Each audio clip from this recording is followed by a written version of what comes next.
गुरूर किस बात का करूं जिंदगी में, मेरे मरने के बाद मेरे अपने ही मुझे छूने के बाद हाथ धोएंगे।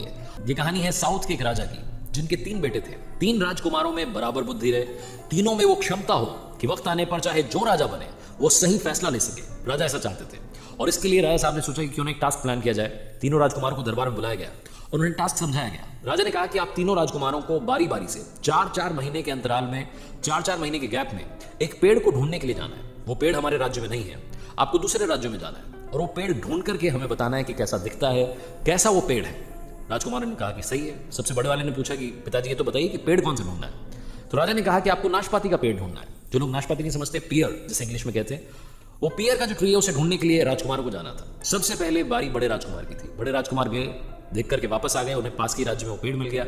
आकर के उन्होंने पिताजी से कहा कि आप कहे तो मैं बता दूं कि कैसा दिखता है। तो उनके फादर जो कि राजा थे उन्होंने कहा कि नहीं, अभी वेट करो। दूसरे वाले को भेजा गया, बीच वाले जो भैया थे वो गए, फिर सबसे छोटे वाले भाई गए। तीनों राजकुमार जब जाकर के वापस आ गए तो एक बार फिर से राजकुमारों को दरबार में बुलाया गया। सारे मंत्री वहां बैठे थे, बाकी छोटे छोटे राजा वहां बैठे थे और जो महाराजा थे जिनके राजकुमार थे उन्होंने कहा कि अब बताओ आप कि आपको वो पेड़ कैसा दिखा और कहां मिला। सबसे बड़े वाले ने सबसे पहले बताना शुरू किया। बड़े राजकुमार ने कहा कि पिताजी हमारे पास के राज्य में मुझे पेड़ मिला और लोगों ने कहा कि यही नाशपाती का पेड़ है, लेकिन आपने क्यों भेजा? मतलब वो तो सूखा सा था, टेढ़ा मेढ़ा सा था, मतलब किसी काम का नहीं था। मुझे समझ नहीं आया कि आपने नाशपाती का पेड़ देखने के लिए मुझे भेज दिया। वो ये बोल ही रहा था कि दूसरा वाला जो राजकुमार था, बीच वाला जो था, उसने ये बोलना शुरू कर दिया कि भैया क्या बात करो, जो मैंने नाशपाती का पिताजी पेड़ देखा है उस पर हरी भरी पत्तियां थी, लेकिन मुझे एक कमी लगी, उसमें फल नहीं लगे थे।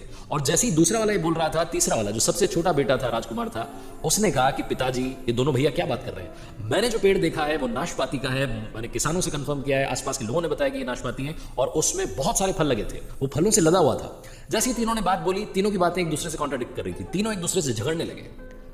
दरबार में जितने मंत्री थे, जो छोटे छोटे राजा थे, वो सब देख रहे थे कि ये महाराजा क्या करवा रहे हैं, अपने बेटों में फूट पड़वा दी, लड़ाई करवा दी। तभी राजा अपने सिंहासन से खड़े हुए और बोले कि आप तीनों राजकुमारों को झगड़ने की जरूरत नहीं है। आप तीनों ने बिल्कुल सही पेड़ को देखा है, लेकिन क्योंकि आप 4-4 महीने के अंतराल में गए, इसलिए आप तीनों ने एक ही पेड़ को अलग अलग अवतार में देखा है।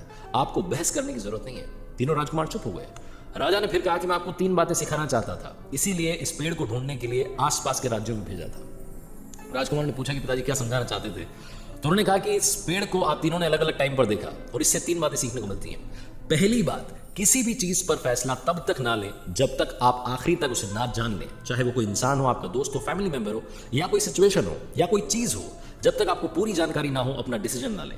दूसरी चीज जो ये छोटी सी कहानी हमें सिखाती है, जो राजा ने अपने राजकुमारों को बताया, कि जिंदगी में कभी भी किसी को भी जज ना करें। हो सकता है कि वो वक्त उसके लिए खराब चल रहा हो। बड़े वाले राजकुमार ने सोचा था कि सूखा पेड़ था, बीच वाले ने सोचा था कि इस पर तो फल ही नहीं लगते, और तीसरे वाले ने सब कुछ हरा भरा देखा था, फल भी देखे थे। राजा ने कहा कि तीसरी बात, जो सबसे जरूरी बात है, वो ये कि इंसान की जिंदगी में कभी भी टाइम एक जैसा नहीं रहता।